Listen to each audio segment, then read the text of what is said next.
ICC champions ట్రోఫీలో Bharat Kiwis పోరులో Kiwis చిత్తైంది.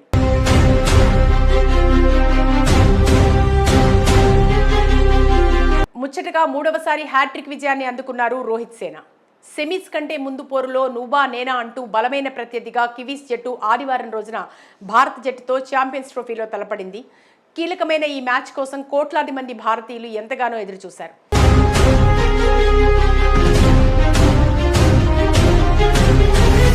మరి మ్యాచ్ ప్రారంభానికి ముందు మొదట టాస్ గెలిచి ఫీల్డింగ్ ఎంచుకున్న న్యూజిలాండ్ జట్టు స్కోర్ చేస్ చేయాలని డిసైడ్ అయింది. దీంతో మొదటి బ్యాటింగ్ దిగిన భారత జట్టు పర్వాలేదనిపించేలా స్కోర్ చేసింది.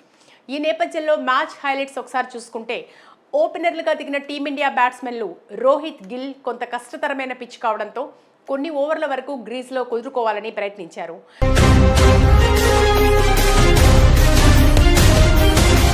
ఇందులో భాగంగా మొదటి ఓవర్లోనే 4తో ఓకే అనిపించాడు రోహిత్. తర్వాత ఒక భారీ 6 కొట్టి ఫ్యాన్స్ని ఖుషీ చేశాడు. స్కోర్ 15 పరుగులకు చేరుకుందో లేదో హెన్రీ బౌలింగ్లో గిల్ ఎల్బీడబ్ల్యూతో అవుట్ అయ్యాడు. తర్వాత గ్రీస్లోకి వచ్చిన కింగ్ కోహ్లీ 2 4లు కొట్టి కుదురుకునే లోపే ఉన్నట్టుండి రోహిత్ జెమిసన్ బౌలింగ్లో క్యాచ్ అవుట్ అయ్యాడు.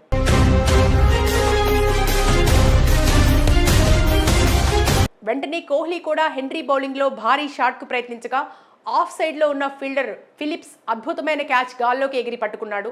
దీంతో కొన్ని సెకండ్ల పాటు షాక్లో ఉన్న కోహ్లీ అతను పట్టుకున్న క్యాచ్ చూసి ఆశ్చర్యపోయాడు.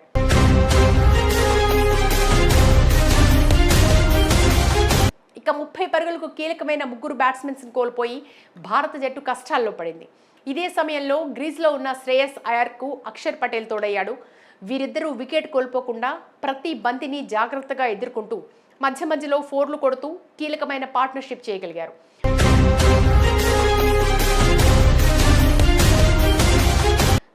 పరుగుల భాగస్వామ్యం వీరిద్దరూ నమోదు చేశారు. 128 పరుగుల వద్ద అక్షర్ పటేల్ 42 పరుగులతో రచిన్ రవిచంద్ర బౌలింగ్లో అవుట్ అయ్యాడు. తర్వాత కేఎల్ రాహుల్తో కలిసి శ్రేయస్ స్కోర్ను ముందుకు తీసుకెళ్లే ప్రయత్నం చేశాడు. 44 పరుగుల భాగస్వామ్యం జట్టుకు అందించారు.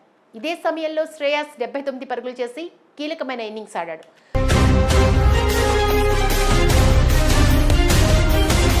స్కోర్ పెరగడంలో ముఖ్య పాత్ర పోషించాడు. తర్వాత రాహుల్, పాండ్యా, జడేజా ముగ్గురు కలిసి స్కోర్ 249 చేసేలా జట్టుకు తోడ్పాటు అందించారు.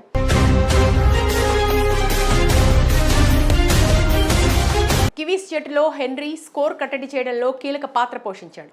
కేవలం 42 పరుగులు మాత్రమే ఇచ్చి 5 వికెట్లు తీశాడు. అనంతరం 250 పరుగుల లక్ష్యంతో బరిలోకి దిగిన కివీస్ ఓపెనర్లు రచిన్ రవీంద్ర, విలియంగ్ గ్రీస్లో మెల్లిమెల్లిగా కుదురుకుంటున్న సమయంలో హార్దిక్ పాండ్యా రవీంద్రను అవుట్ చేసి 17 పరుగుల వద్ద వికెట్ తీశాడు.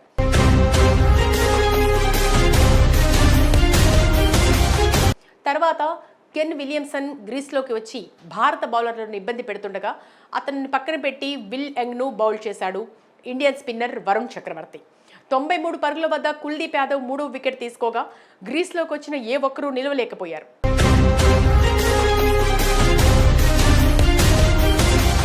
వరుణ్ చక్రవర్తి దాటికి అతని చక్రం తిప్పిన బంతికి వచ్చిన ప్రతి బ్యాట్స్మెన్ వెంటనే తిరిగి వెళ్ళిపోయారు. ఇక చేసేదేమీ లేక విలియమ్సన్ ఒంటరి పోరాటం చేశాడు. దాదాపు స్కోర్ 170 వరకు లాక్కొచ్చాడు. అయినా కానీ 81 పరుగుల వద్ద అక్షర్ పటేల్ బౌలింగ్లో కెన్ మామా స్టంప్ అవుట్ అవడంతో న్యూజిలాండ్ జట్టు పూర్తిగా కష్టాల్లో పడింది.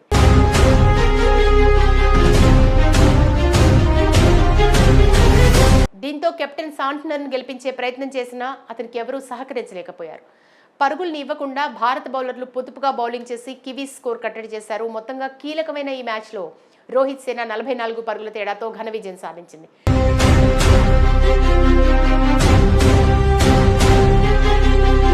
2023 నాటి వరల్డ్ కప్ ఫైనల్ ప్రతీకారం తీర్చుకోవాలని టీమిండియా భావిస్తోంది.